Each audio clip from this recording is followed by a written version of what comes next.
This is episode number 113 of the Guns Magazine podcast.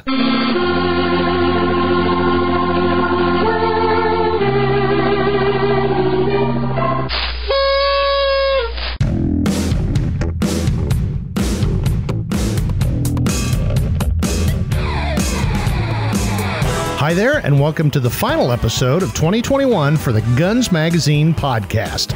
I'm your host and the editor of Guns Magazine, Brent T. Thanks for joining us as we talk to the interesting folks who make up the world of shooting, hunting, and the firearms industry. First, before we get started with this New Year's Eve edition of the Guns Magazine podcast, let's have a short chat about our sponsor, Luth-AR. Luth-AR is home to the MBA buttstock, which is an affordable, lightweight, fully adjustable buttstock for AR-15 fixed and collapsible rifles. But that's not all. Luth-AR is also your one-stop shop for build kits, replacement parts, and custom accessories, including the chubby grip, palm handguards, oversized switch safety, and paddle bolt catch. Luth-AR is proudly made in the USA, and with 4 decades of experience, will continue their mission of innovate to dominate with high-quality products for your ARs. Find out more at luthar.com. In today's episode, we're going to talk about something that's on everybody's lips, the supply chain, specifically as it relates to the firearms industry. I know the topic might sound a little bit like a class you had to sit through your freshman year in college, but trust me, Roy Huntington even makes this mundane but crucial topic interesting and entertaining. Now let's talk about the gun industry supply chain with Roy Huntington.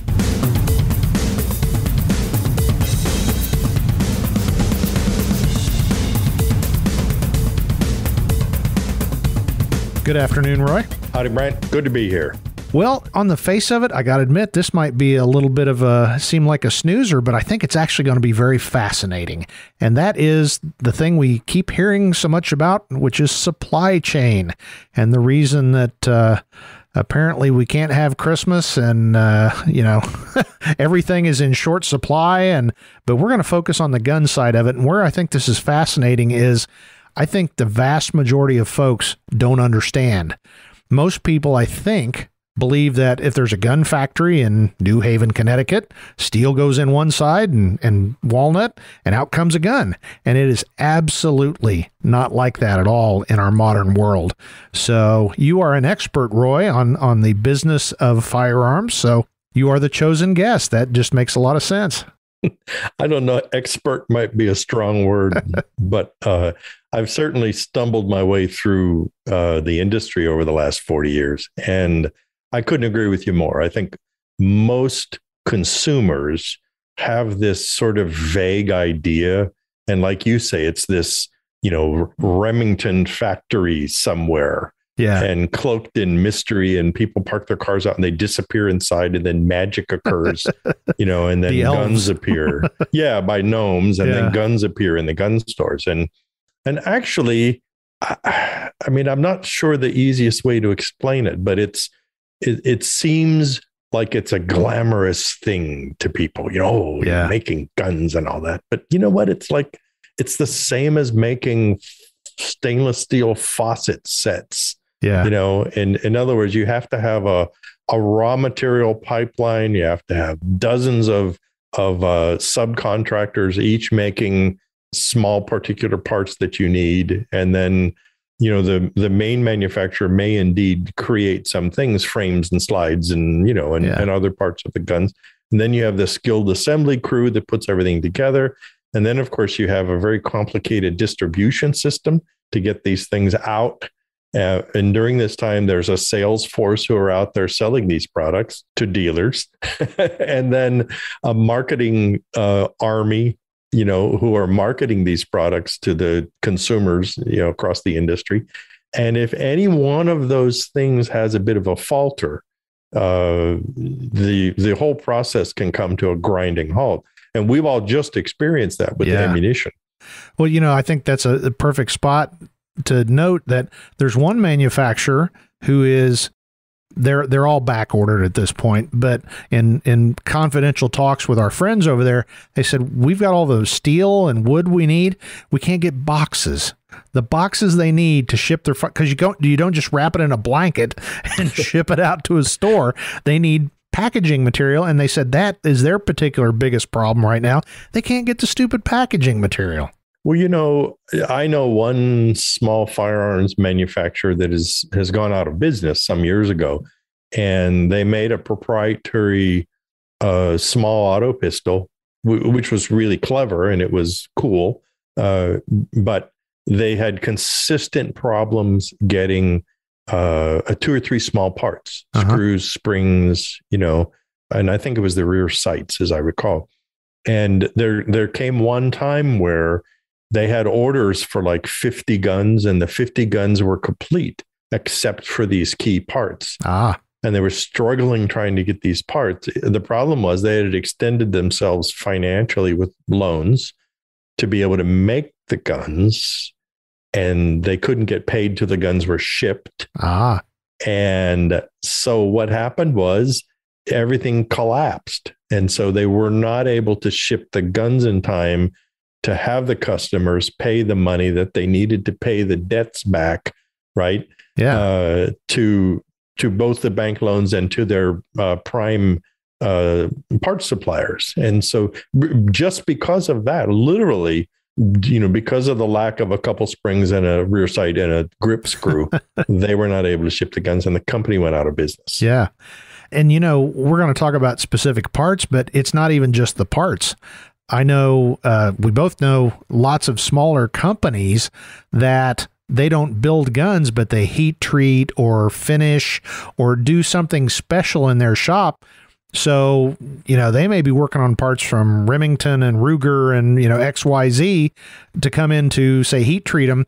And when you throw that in the mix, it's incredibly complex. It's not just a guy sits down with a lathe and builds a gun. That can sort of happen in rare instances, but I really don't know any manufacturer that makes all the parts for their firearms, right? Or virtually any product. It's all a very complicated, sort of a house of cards, set up with other outside vendors relying on the key manufacturer. So like you say, if Ruger is making fill in the blank guns and this company B is doing the Cerakoting, I'm just making this up as we go along. Right. But that means this other company's, maybe the backbone of their business is doing 90% of their work comes from Ruger as a vendor, or as a manufacturer. Well, now let's say Ruger can't get raw material to make the barrel they need to make. Well, now how does that impact the Cerakoter? Yeah. Now suddenly he can't do his Cerakoting, which means that he's not buying products from Cerakote, who's then not buying the raw material to make Cerakote, who then isn't importing it from wherever it comes from, and now multiply that by hundreds and thousands of product lines.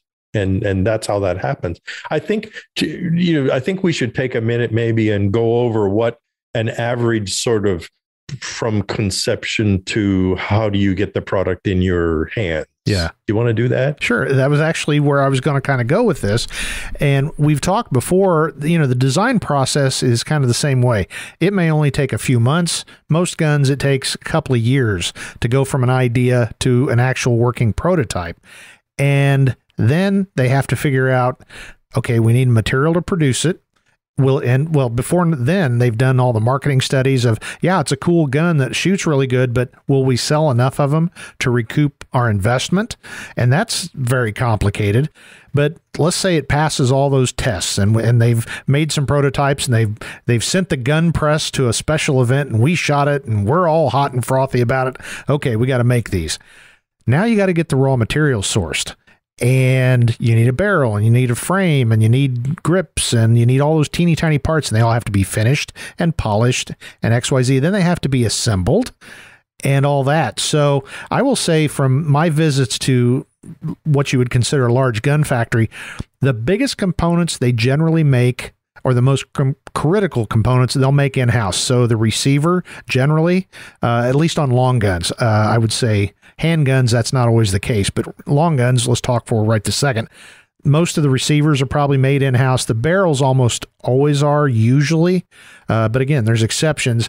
And then they send all that stuff after treating and finishing, whether it's in-house, out-of-house, and it goes to a bench. And to me, that's the cool part. They have these guys that stand in front of big desks that have a bunch of bins, and they just start putting a gun together. And they've done it so many times, and they do action checks along the way. And it's just so cool to watch these guys literally start with maybe a frame sitting there. And, you know, in the span of 5 or 10 minutes, they built a gun. And then, of course, it goes to quality control. They'll test fire them and do all that stuff. Then it goes to packaging. So that was a real high-level overview, Roy. What did I forget? I think what happens is the manufacturer buys the raw materials. Now, that in itself is complicated. So they could be going to literally hundreds of vendors to get the raw materials that they need, or the finished raw materials, meaning springs and pins and, you know, stuff like that. Like you say, most manufacturers don't make the pins. They don't make the springs. They don't make the grips. They don't make a lot of the ancillary kind of stuff. So they do rely on these outside sources for that. I will say one thing interesting. Years ago, there was this tremendous buying frenzy because of politics, and most of the manufacturers loaded up on raw materials because they were caught flat-footed. Mm-hmm. And they said, well, we didn't want to be caught flat-footed. And so they really loaded the warehouses up. And then a Republican got into office, which means that the switch was thrown and nobody bought anything for the next 2 or 3 years, which means that big companies like Smith & Wesson and people like that were now suddenly sitting on tens of millions of dollars of raw material, like you say, barrel stock, and receiver stock and forgings and things like that. And they're just sitting there. And that means you can't use that money. And that money is getting old sitting there. So that's part of this challenge is you try to buy raw material to meet the needs of the current assembly and sales, which is what happened with the ammunition. See, they were buying raw material, lead and brass and copper. And, you know, the ammunition manufacturers tend to buy, you know, lead wire and copper rolls and brass rolls, and they manufacture their own cases almost without fail, and bullets. And so what happened was suddenly their orders quadrupled, the raw materials, they ran out. And ever since then, 2 years ago, there's been this mad rush to get caught up, except one thing. They're being very careful not to overstock, because they all remember what happened that last time, where they loaded up on raw material, and then suddenly a Republican went into office and nobody bought anything. I'll name drop. I interviewed Al Casper, and if I remember correctly, I think I interviewed him for the podcast. It's been, a while ago, but he made that very point that, this current frenzy, the key is meeting the demand as best you can without overextending yourself, because everything goes in cycles. There will be a day when there's plenty of ammo, plenty of guns. And if you put in a whole bunch of $1 million CNC machines and they're sitting there doing absolutely nothing, oh boy, now you've got a problem. And many manufacturers and some distributors went out during that last bust phase. Well, and that's where I think consumers need to understand that. In other words, because I've read about it online, we get reader mail where they say, well, why don't they just put on 2 more shifts and buy 100 new, loading machines? Yeah. It's like, well, because, ammunition sales are going to slow here. And then now they're stuck trying to carry this overhead. But let's say in a perfect world now, you've got your raw materials matched just perfectly to the needs of your market. And so now you get this material in your factory and you manufacture these guns, for instance, if that's what you're making. During this time, you've had what are called usually manufacturers' reps, which are independent groups of people, men and women, who join together under one banner, Joe Blow and Associates, right? And what they do is that they have what's called a line card. And so they may represent Winchester and Rocky boots and Maglite flashlights and, all these kind of fishing tackle. Yeah. And then they call on dealers and now online retailers, of course, around the country. And they say, hey, I've got this new thing that Winchester's selling. Would you like to buy them and sell them? And so they say yes. And so they take an order sometimes. And then that order ultimately goes back to the factory, and the factory knows to manufacture to those orders. Sometimes manufacturers have factory representatives who actually work for the manufacturer. Right. So in that case, the guy from Remington would actually call on a dealer, for instance, and he actually works for Remington. So he's only selling Remington products. And so a lot of that depends on, if you're a small manufacturer, you probably have a rep group representing you because you can't afford to have people on the road. And if you're a big guy, you probably have at least some of your own people on the road. So that's how manufacturers sell their products. There's an increasing move to go dealer direct and even retail direct from some manufacturers, which means if I make ammunition boxes, I will sell directly to a dealer or directly to a consumer, and not through what's called a distributor. Now, a distributor is somebody else in the industry. So there's a manufacturer first, and after them comes a distributor. And what a distributor does, it's like your grocery store is technically kind of a distributor in the sense that they carry a lot of stuff, and then all their customers come in and buy from them. So a distributor like AccuSport or somebody like that stocks Remington and Winchester and all of these different brands of things that they sell to dealers, because most dealers don't have the buying power to buy directly from a manufacturer. They don't have enough money to buy enough product. So that's the sort of chain of command. You get a raw material, it goes to a manufacturer's, their products are sold to dealers by representatives or sold to wholesalers who then sell to dealers. And so that's how you ultimately go into Joe's gun store and see Smith & Wesson's new shield sitting on the counter. That's how he got that to magically appear. But as I said before, that entire process is a tremendous, what did I say? It was a card, a house of cards. Yeah, because if there's a glitch, if the Teamsters go on strike, if the truckers can't get fuel, if what's happening right now with the containers offshore, right? So now we have everybody's ready, but the raw material's not coming in, or the product isn't here yet. And dealers are squawking, and distributors are squawking, and we're all mad because we can't get our latest, plastic cartridge box from them. And, that's a perfect lead into this next question.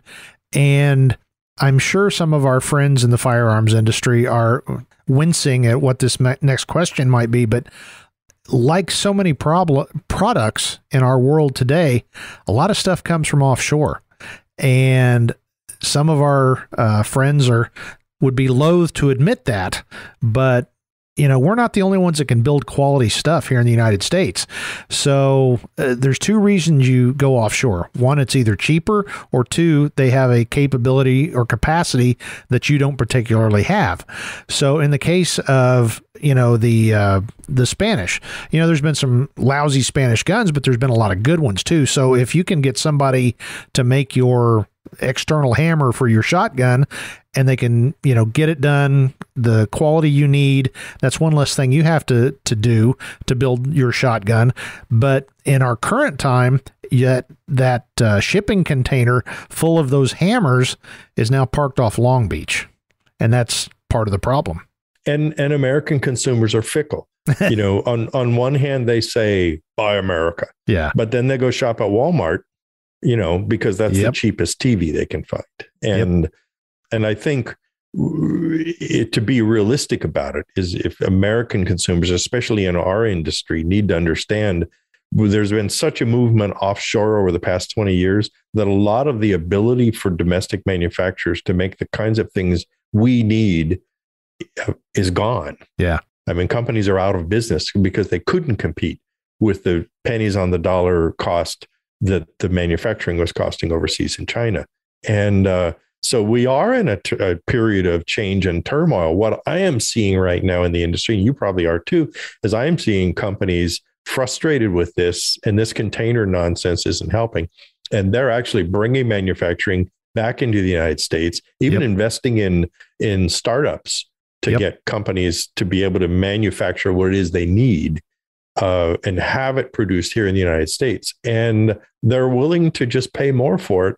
And they're being very blunt and saying, we're going to have to transfer some of this cost on to the consumer, but you're getting American-made quality, American-made product, and jobs in America. And I think for a lot of people in our industry, especially we older people, we may have a little bit of money, and I'm not afraid to pay 20% more. Yeah.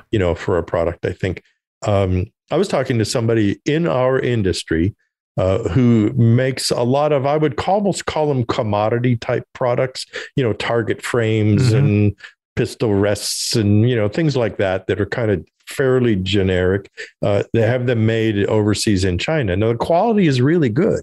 I use some of the products, but right now he said he's got a container offshore right now that a year ago would have cost him $2,600 to bring in. And this container is costing him $36,000 wow, to bring in. And he said, so now let's say he doesn't do this, but he said, let's say you're a manufacturer and you make hunting blinds and they come in a big square box, right? As big as a dining room table, right? Yeah. A big, huge square box. And they sell for $199. He says, well, now your shipping in that container has just gone from $12 for that item to $72 or $80 for that item. He says, and you don't have the room in that. You can't charge $299 for it because it's $199, blind. Right. He said, now what do you do? He says, I mean, unless you're willing to try to pass that on to your consumer, you're out of business is what it is. Exactly. And so I think as consumers, we need to be aware of that. And for instance, right now, I think when you go to your local gun store, you jump onto whatever Amazon or something to buy your favorite thing from your favorite manufacturer, and you see that it's 20% more or 30% more. Rather than throwing your sucker in the dirt, I think what you need to do is you need to just take one for the Gipper. Yeah. I mean, it's like, do you remember when it was about 20 some odd years ago, and Smith & Wesson, when they were owned by the Thompson Plumbing Company, they made some deal with the devil in the White House Rose Garden. Yes. And all of the consumers said, don't buy Smith & Wesson, boycott them, all that kind of stuff. Well, we actually, FMG at the time, we came out in support of Smith & Wesson, and we said, yes, you may not like what they did, and you should make that clear to them. But if you don't continue to support them and the people who work there, then they're going to go out of business, and then the other guys win. Yeah. And we killed them. We killed Smith & Wesson for them, And so we're a little bit there, I think, in the industry, is that I think all we consumers have to be aware that the distribution system is broken right now. And it's going to take a while to recover. And so you're not going to get everything you wish you had. And what you can get may cost more. Yep. And I'm sorry. That's the way it is right now. Well, I think as we're talking about building guns and supply chains, it's something we hammer on a whole bunch, but I think this is a good point to talk about. That is, overall, though, the quality of everything in the gun industry is so much better than it used to be. Used to, if you got a gun, it had to be hand fitted. And then even up to 20 years ago, even though it was factory made, there was still a lot of hand fitting involved. Nowadays, especially with your striker fired pistols and a lot of other guns, you get one part from the first production run to the last production run, it all fits. There's precision manufacturing, CNC machines and all that. So guns are actually a little less expensive in today's dollars than maybe what they were to that poor dirt farmer in 1920, when he had to put a lot of money to go get that quote unquote $5 shotgun at the hardware store. And it's a lot better quality now. Yeah, I think we're too spoiled by the Walmart generation here, and that people just keep thinking it's going to be cheaper and cheaper and cheaper and cheaper. Well, there's got to be a reason to make it cheaper. Yeah. And that's to lower the quality. Sorry, boys and girls, there's no way around it. And I agree with you, Brent. In our industry, I've seen a reach for quality over the last 20 years that I had never seen before. I mean, because remember in the old days, if you used to buy a Colt 1911 in 1975, they didn't work. I mean, I wasn't sure we were going, but that's what I'm thinking. And it's, what was the old joke? Well, they must have put it together on Monday morning or Friday afternoon. Yeah, well, I mean, because I bought dozens of them over the years in those days, and every other kind of gun, right. And I mean, model pre-64 Model 70 Winchesters are really cool, but each one was different. Right. Each one had a slightly different action. Each one, the bolt felt slightly differently. Yep. Because they were all handmade. And I mean, it's cool. I have pre-war guns that are to die for. They're so beautiful, but it's almost a miracle that they work. Still, and I can't actually think of a modern gun that I've gotten in the last, especially maybe 10 years, that didn't work fine. I mean, I can't really think of the last gun you and I boxed up and sent back and said, hey, this is really bad. And they're usually a new design, if that's the case, where they just hadn't worked out the engineering. It's very, very rare for the manufacturing to be at fault. I mean, there's always going to be a metal that didn't spec up on a particular gun, but it's pretty rare for a tried and true design to just be known as it just doesn't work. Yeah. And I think in spite of the supply chain challenges, I think manufacturers in our industry do a remarkable job. And again, I don't know why shooters, especially, we're all this way. We're nitpickers and we're, whiner complainers. And if you get that one gun and there's a problem with one of the trigger return spring or something, rather than losing your mind and blaming the world and how about you just let the manufacturer make it right for you? Yep. Because you don't know what's been going on in their life. They've had supply issues or something, and they're just trying to get a product out to you.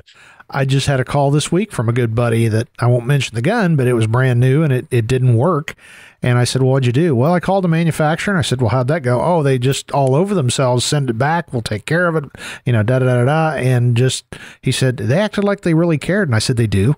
They don't want to put junk guns out there. And if you're manufacturing 1 million of something a year, there's going to be a few mistakes. I don't care. I hate to say this, but if you're having 1 million heart surgeries a year, there's going to be a few mistakes happen, So to me, the gun, I shouldn't say that at my age. I hope that's not my particular surgery someday. Right. But, to me, it's not even the quality of the gun. It's how does the manufacturer treat you if something goes wrong. And again, I think there's been a new focus on dealing with those and acknowledging that, we're not perfect 1,000% of the time. And we want to fix things if they go wrong. And that's a whole new, I don't want to say it's never been that way, but I think there's a renewed focus on it. Definitely. You and I both watch customer service ramp up. Now it's a significant part of every manufacturer's sort of, inventory, and it's email and online, and you can call, and, they send you shipping labels, Well, and it's interesting that I remember, say 25 years ago, I remember we got some auto pistols for my agency and almost 30% of them didn't work. Out of the box, right? And it was from a major manufacturer, but it was pretty common in those days. And for some reason, we thought that was okay. You would send them back and say, well, okay, but these don't work. We need to replace these. And then you would eventually, after returning several times, you would get enough guns that work good and you'd be all right. Well, at the time, I remember I was on an officer safety task force and I said, I'm a little confused. I said, if we bought 500 Motorola radios and 30% of them didn't work, we would be losing our minds right now and looking at RCA or and doing something else. But why is it? Because it's guns. Nobody seems to really be upset about that. And so I think, though, over the years, we've made this transition to where if an agency today bought 200 guns from any major manufacturer, and 5% of them were no good out of the box, the heads would be rolling. Oh yeah, absolutely. And it's like that for just about every product. I mean, frankly, well, I've got to say, I am sure at this point there's somebody out there saying, oh, you guys are just shilling for the industry. You're just kissing up to the industry. We get that accusation all the time. But what are some of the things that maybe you'd like to see the industry do better, Roy? Cut SKUs. and what I mean by that is a SKU, is a new product, right? And I think in our helter-skelter wholesale drive for more to answer the what's new question, at the upcoming SHOT Show, I think manufacturers are often building way too many things. I would agree. And consumers get overwhelmed by it. And because, if you go out on the part of town where there's your car lots that you see, right? Mm-hmm. If there's 2 or 3 dealers, you can kind of deal with that. It's like, okay, I'm going to buy a Toyota or a Nissan or a Ford. And then you can learn the products and everything's okay. If you go out there and there's 50 dealers, it becomes a bit overwhelming, I think, for people. Yeah. And we're kind of at that point in the industry. It's like, if you look at the outdoor wire and the technical wire and whatnot, and you see dozens of new products are introduced every day. Yeah. And now I understand. And you have to have your company be viable and you have to create new products. And there are new needs that occur and things like that. But I think if we could all just take a deep breath and focus a little bit and calm down, that I think you would save money, you would save distribution, you would save raw material costs, concentrate on making fewer things better. Right. I think everybody would appreciate that. I don't need a new gun from a manufacturer every week. Yeah. And I don't think they do. And that is literally the case. And I'll just say in some instances, we've been in a lot of meetings of late, and I'm amazed that they even have the capacity to do that. But I in the back of my head, and I'm always polite enough, I'm not asking this question, but it'll be, how many of those are you ultimately going to make? Because you just announced, 27 new SKUs. Is there that much demand for, a little different grip angle on something, or a 3-inch versus a 4-inch barrel? And I suppose the counter argument is yes, there is, but you wonder. And it's funny, they always make such a big deal about when the product's coming out, but they never make a big deal when the product goes away. we do see that, products are announced and go away. I remember in the early days, call this 30 years ago, men were designing women's gun purses. Right. And then so everybody had gun purses and none of them ever sold. Yeah. Because if you ask a woman, they would say, well, that's stupid. Right. We've all learned the hard way on that one. Yeah, exactly. And at some level, I think we still do that, because if you, just because you can do something doesn't necessarily mean you should do it. Right. Who makes the decision, should or not? Right. Yep. Hopefully it's going to be a smart marketer who has looked at the market and realized that your 2% grip angle change is something that consumers are demanding. Yeah. What our industry is famous for is an entrepreneur will invent a widget, and then he goes out and overfinances it and attempts to convince the market that they need it. Yeah. And in our market, there's a finite pie. Yeah. I mean, there's so many shooters, right? And so many people go hunting. So if you develop a new product, you're going to try to get a slice of an existing pie. Yeah. You're not going to find a new pie somewhere. Chances are pretty good. And you and I both seen it many times in the years. And a little bit of marketing research beforehand would have probably prevented those kind of disasters and helped with the distribution process. Exactly. And I'll tell you one more thing is, you get a dealer, and now let's say gun company X is introducing 50 new SKUs this year.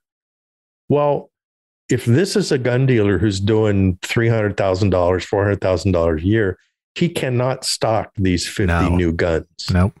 Period. So now he has to make a decision. Which guns am I going to stock? Yep. And a lot of manufacturers don't let you stock the good guns unless you buy all of the guns. So it's not as easy as people think. It really isn't. And I have some experience in other industries, and it's the same in other industries. Yeah. If you sell plumbing supplies, they're having the same conversation on the Plumbing Supply podcast. Well, I had to laugh because we say this almost every day. Again, people accuse us, the gun media, of shilling for the manufacturers.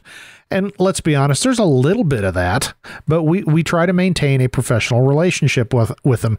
But what you don't hear, and it happens all the time, is when Roy and I are talking, or Tom McHale from American Handgunner, and we're talking, and you go, well, yeah, did you get a chance to look at that? Yeah, they sent me one. And what'd you think?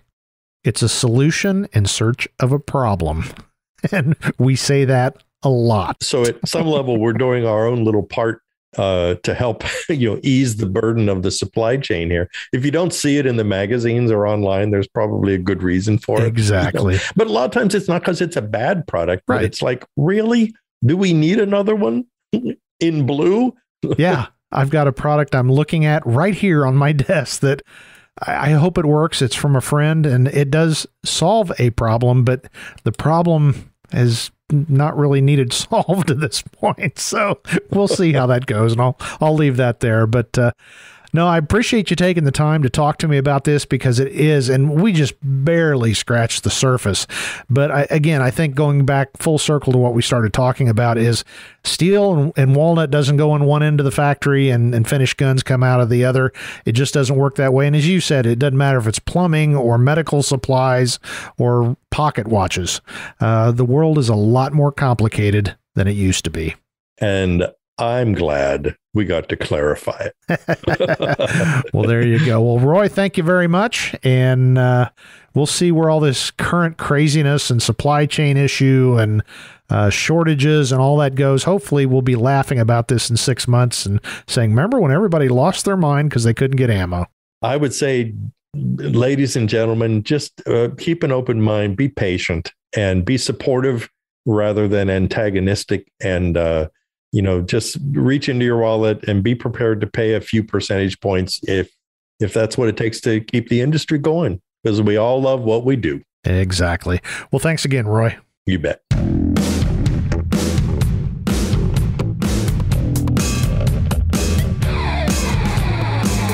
Well, I hope our talk enlightened you to the complexities of getting a gun and ammo into your waiting hands, and that you now have a better understanding of why things are the way they are today. And with that, I sincerely hope you're enjoying the Guns Magazine podcast. Guns Magazine was first on the newsstand, and today we're bringing you the most interesting chats in the gun world. If you've got any questions or comments about the show, please email me. That would be editor@gunsmagazine.com. Make sure you subscribe to the show, and please leave a comment on your favorite podcast directory, YouTube, and of course at gunsmagazine.com. And while you're online, don't forget to check out our great sister publications, American Handgunner Magazine at AmericanHandgunner.com, AmericanCop.com, and while you're there, please sign up for our great newsletters. Most of all, while you're online, I'd also appreciate it if you would share a favorite episode or some kind words on your own social media. That's it for this episode of the Guns Magazine podcast. I know I speak for the entire staff at FMG Publications when I wish you and everyone a much better 2022. I'm Guns Magazine editor Brent Wheat, and as we go into this new year, now get out there and get shooting.